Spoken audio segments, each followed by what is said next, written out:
Fran, ¿cómo le va? Y mal hoy, porque con la noticia del hundimiento del buque pesquero 7 de agosto, donde falleció nuestro compañero Sulpo, Esteban, otra desgracia nuevamente por la precariedad de las embarcaciones pesqueras en el sur, ¿no? No quería empezar por allí, pero hace bien en decirlo. Di la noticia al pasar, está confirmado que hay una víctima fatal. Hay dos víctimas. Ah, dos ya confirmados. Dos víctimas confirmadas. Uno de ellos es el patrón de la embarcación. Estas embarcaciones, ahí tenemos algunas de las imágenes que vamos a recorrer después, que tienen que ver con ya los puertos exportadores y la hidrovía. Lo que ha pasado en San Antonio también es, digamos, está en línea con lo que ha pasado en Mar del Plata en alguna oportunidad. El repunte. El repunte, exacto. Son barcos obsoletos completamente. Son barcos obsoletos que en realidad no deberían estar haciendo lo que hacen. Nosotros tenemos que tener una fuerte política de renovación de flota pesquera, pero una fuerte política de renovación de toda la flota en realidad. En el mundo ya no se utiliza más... Esta es parte de la imagen de hoy. En el mundo ya no se utiliza más los cascos de madera. Eso no existe más. Esos cascos de madera de esa flota amarilla que vemos, ya no hay más. En el mundo no existe más eso. Creo que son más vulnerables. Pero claro, son cascos muy antiguos, la madera no es lo mismo que la chapa. Filtra agua. Filtra agua, se hincha, se ablandan, el mar las golpea, las desgastas, etcétera, etcétera, etcétera. ¿Qué hacía particularmente este buque que hoy se hundió? Fue contratado por una empresa pesquera allá en la zona de la Sierra Grande en el sur, para trabajar. Hacen pesca de costa, pesca a veces langostino. ¿Cuántos metros mar adentro están? ¿Cuántos kilómetros? Y ellos navegan más o menos dentro de las 150 millas, una cosa así. O sea, no van a la profundidad. No van a las zonas más abiertas, por supuesto. Por eso pero así todo es muy riesgoso, como hemos visto. Claro, en el agua, el mar es una zona riesgosa de por sí. Por ejemplo, lo que son casco amarillo tiene una distancia. Lo que son casco rojo tiene otra distancia. Este era un barquito de casco amarillo, de los más cercanos, costeros. Y esa flota amarilla que usted dice que hay que rediseñarla, que hay que cambiarla, etcétera, ¿es la que opera en Mar del Plata, en Puerto Madryn, en Comodoro, en todo el país? Las flotas de todo el país. Son totalmente obsoletos, pero ahí se nota mucho más la obsolescencia, porque el mar es una situación difícil, pero también es muy obsoleta la flota fluvial, que la de los areneros. O sea, la que está en la principal vía exportadora de la Argentina, que es la hidrovía. Claro, también son obsoletos, son cascos de 100 y pico de años. ¿Cuánto? 100 y pico de años. ¿Y eso en el mundo cuánto es? No ¿En el mundo qué hay? ¿30, 20? No, claro, 20 años, 30 años con toda la furia. Nosotros necesitamos tener una política de renovación de la marina mercante, pero en serio. Y además no tenemos barcos de ultramar, no tenemos barcos tampoco de este tipo que mostraste recién hoy, los convoyes de empuje, de barcazas, no tenemos nada de eso. La Argentina no tiene flota mercante, pierde millones de dólares en concepto de no tener su propia flota mercante. ¿Y eso porque cuando dice pierde millones de dólares, porque a dónde van? Y porque se lo lleva al extranjero en concepto de fletes. O sea, son fletes que se contratan en el extranjero. ¿Estas dice usted? Claro, estas son barcazas, ¿ves? El transporte de este tipo de esta forma se trabaja. Estas son las barcazas que están sobre el Paraná. Y esos son todos barcos de bandera paraguaya. Todo lo que estamos mostrando ahí son barcos de bandera paraguaya. Que es lo que me dijo hace 3 meses cuando estuvo, creo más o menos, porque se discutía la estatización o no de la hidrovía. ¿Pero eso cree que terminó, que cerró el capítulo? ¿Que el gobierno no va por la estatización? El gobierno no puede ir por la estatización, porque no tiene con qué herramienta encarar. O sea, no es una cuestión de si quiere o no quiere, no puede. Claro, no puede. El gobierno lo que puede hacer es recaudar él la guita y subcontratar a una empresa privada. ¿Y eso no es riesgoso, habida cuenta de que el Estado mete la... Sí, pero eso no es una estatización. Si lo administra bien, puede ser una solución, pero cuando hablamos con propiedad, si hablamos de estatización, es porque el gobierno pone las herramientas de trabajo como eran en otras épocas. Eso es imposible hoy con este Estado y con estos recursos. Con un país que no tiene los recursos suficientes para su desarrollo, ni políticas para su desarrollo. Y esto es una cuestión también que venimos arrastrando de muchos años, no es una coyuntura simplemente. Fíjate lo que ocurre ahora. En el mundo creció 500% el costo del flete marítimo. ¿Sabe que me hablaron hoy de eso, de lo costoso que es y cómo eso está encareciendo los productos, inclusive en los Estados Unidos, que son los que pagan los fletes más caros, claro. Por lo cual todo el mundo quiere llevar todo a Estados Unidos? Claro, y nosotros nos quedamos fuera de ese proceso porque económicamente nuestro producto también queda fuera, porque el valor de la soja lo pone el mercado, no lo ponemos nosotros, ¿eh? Correcto. Y del valor de la soja se tienen que descontar todos los costos logísticos.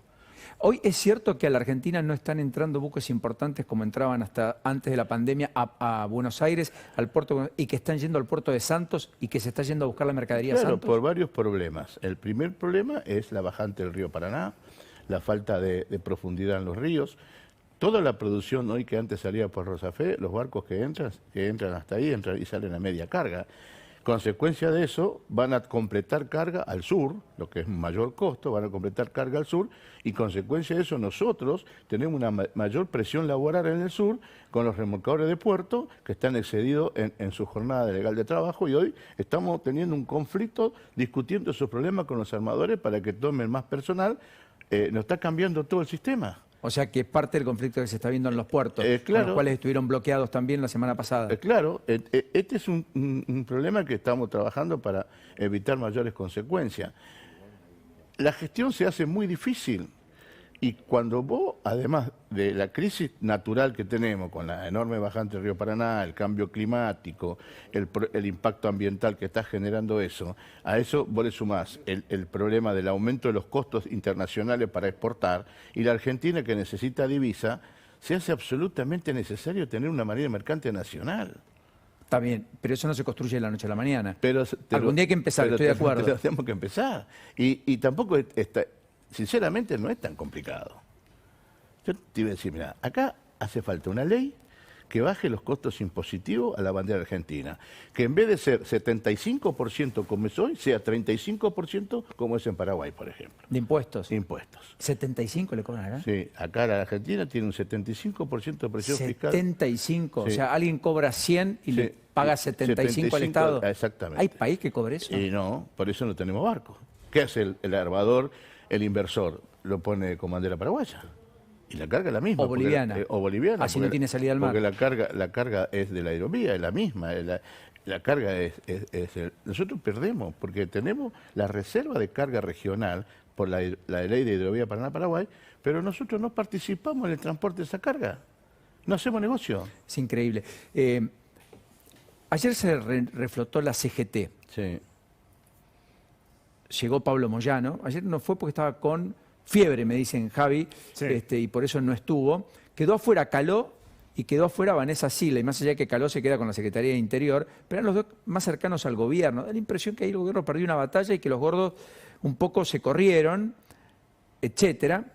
Vamos a hablar de eso en un ratito. Establecieron un cupo del 30% femenino, se ampliaron las secretarías, modificaron el estatuto en la previa, volvieron a Parque Norte, todo ese folclore que se veía de la CGT, etcétera.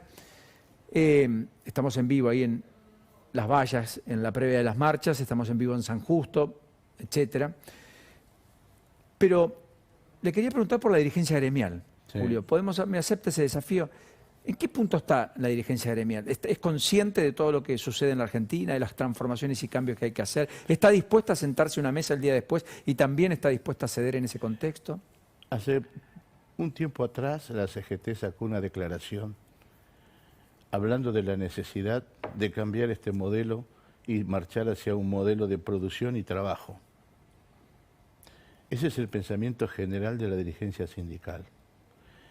Por supuesto que nosotros necesitamos que el político convoque a una mesa de diálogo para discutir este problema y aportar en todo caso lo que sea necesario del movimiento obrero.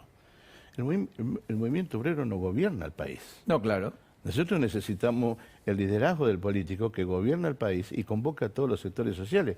Yo digo que, como decía un compañero mío, el sector privado tiene que decirle al sector público lo que se debe hacer en cada sector, porque somos los que estamos sufriendo las consecuencias de esa falta de política.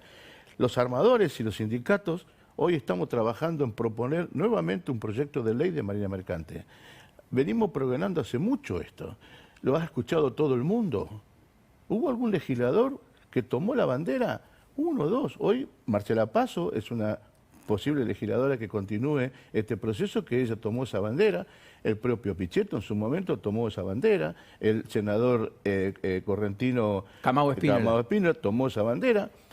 Pero después se abandonó el proceso. Terminan siendo esfuerzos individuales. No quiero despedirlo sin preguntar. ¿Usted tiene elecciones este año? Sí, estamos... Porque, digo, fue la elección de la CGT hasta el 2025, la nueva conducción. Sí, ¿Usted sí, también? todas las estructuras sindicales del sector, casi todas, están en eligiendo. elecciones. El Somos, nosotros, Capitán Ibaqueano. Nosotros, ¿y qué planteamos nosotros? Nosotros lo que planteamos es gestión. Nosotros hemos hecho muchísimo. ¿Está satisfecho con la gestión que tuvo? No, yo estoy muy satisfecho. ¿Aún en la pandemia? Aún en la pandemia. Nosotros en la pandemia, nuestra obra social no dejó de atender a ningún enfermo. Es más, hemos contratado servicios a domicilio para atender al enfermo de COVID como obra social. ¿Cuántos afiliados tiene usted? Y nosotros en la obra social somos más o menos 150.000. 150.000. En la obra social. Y después los afiliados directos de la parte sindical somos 2.500. Ahora, hemos hecho muchísima gestión. Nosotros hemos hecho crecer patrimonialmente el sindicato. Creamos una escuela de capacitación casi modelo en el país. Tenemos simuladores. Nosotros damos cursos aprobados por la OMI, por Marina, para sostener la libreta, los STCW95, que son cursos para mantener la calidad del trabajo. Llevan adelante los buques, para las los barcazas. trabajadores, damos cursos de capacitación. Antes no teníamos dónde recibir esos cursos, porque o no había cupo en prefectura, no había cupo en la escuela NATE. Bueno, creamos nuestra propia escuela, está certificada como corresponde ahora, y pertenecemos a la red de CEFOCAPEN, que son Centros de Formación y Capacitación para el Personal de la Marina Mercante, que es una red que estaba administrada por prefectura. Nosotros somos parte de esa red. Y además hemos desarrollado la única plataforma virtual para hacer cursos a distancia certificada por Marina y por la OMI para dar esos cursos internacionales. De hecho, hay gente que viene a hacer los cursos en Argentina con nosotros y se van a España a trabajar con esos cursos. Ese es el logro de la capacitación de nuestro sindicato. Pero además tenemos muchos logros en lo que respecta a los convenios colectivos. Nosotros tenemos el único convenio colectivo que se ajusta mes a mes por la inflación. ¿Que usted lo tiene indexado? Diríamos que sea así. La inflación de enero se ajusta en febrero. O sea que ahora ajustó después del 3,5 de octubre, ajustó el 3,5. Sí, somos el único gremio que tiene... ¿Y cuánto es el salario inicial? Y el salario inicial generalmente está en 60.000, 70.000. Inicial. Inicial. González Infran, gracias por esta diferencia. Gracias. Hasta la próxima. Muy amable.